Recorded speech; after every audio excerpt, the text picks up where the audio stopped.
бір күні әкесі мен баласы сұхбаттасып отырып, әкесі ұлына «Осы сенің қанша досың бар?» деп сауал қойды.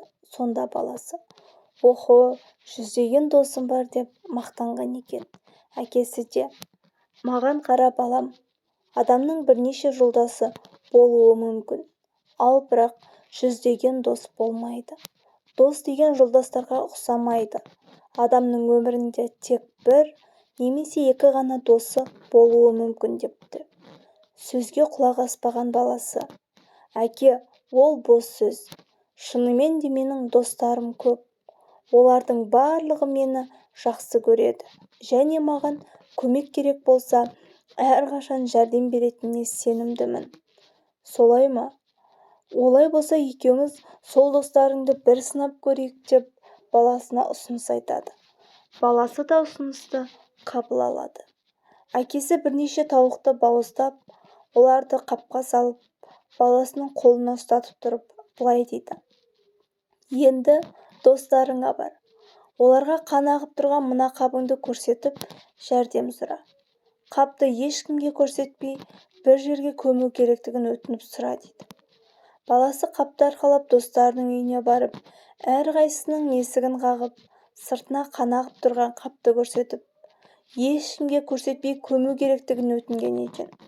Сонда 100-деген достары көмек бермек түгіл үйіне де кіргізбей, есіктерін тарс еткізіп жауып, «Енді қайтып келуші болма» деп айқайлап жіберген екен.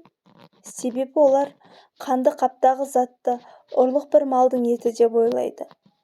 Бала әбіржіген күйі әкесіне барып, бар болған жайдың бірін қалдырмай айтып береді. Әкесі де «Мінекей, достарыңның достығы қандай екенін түсіндің бе? Енді дәл осы мына дорбаны менің жалғыз досыма апарып бер» дейді. Бала қапты қайтадан арқасына салып, әкесінің досының үйіне барады. Есікті қаққаны сол екен. Әкесінің досы есікті ашып, терлеп-тепшіп, әбіржіп тұрған баланың қолындағы қанды қапты көріп, дереу жан-жағына қарап баланы ішке кіргізіп алады. «Сен досым Ахметтің баласы емессің бе?» деп сұрайды. «Иә» деп жауап берген бала мақсатын айтып көмек сұрайды. Сонда әкесінің досы «Қолыңдағыны бер» деп қапты алады да оны қораға апарып, терең шұңқыр қазып көміп тастайды. Кейін балаға ішетін су беріп, ентігінің басылғанын күтеді. Қанды қаптағы нәрсе екенін, не екенін сұрамаған әкесінің досы тіпті көмілген жердің ізі білінбесін деп, дереу сарымсақтың көшетін егіп тастаған екен. Ентігін басып алған бала да рұқсат сұрап үйінен шығып кетеді. Әкесінің жанына келген бала болған оқиғаны бастан аяқ баяндап: «Әке, дұрыс айтқан екенсіз. Сіздің досыңыз бар екен. Ал менікі жай ғана уақытша жолдас екен» дегені сол-ақ екен. Әкесі «Бұл шаруа әлі бітпеді. Енді менің қайтадан жалғыз досыма барып, есігін қақ. Есікті ашқан бойда әкемнің сізге сәлемі бар» деп бетінен салып қал депті.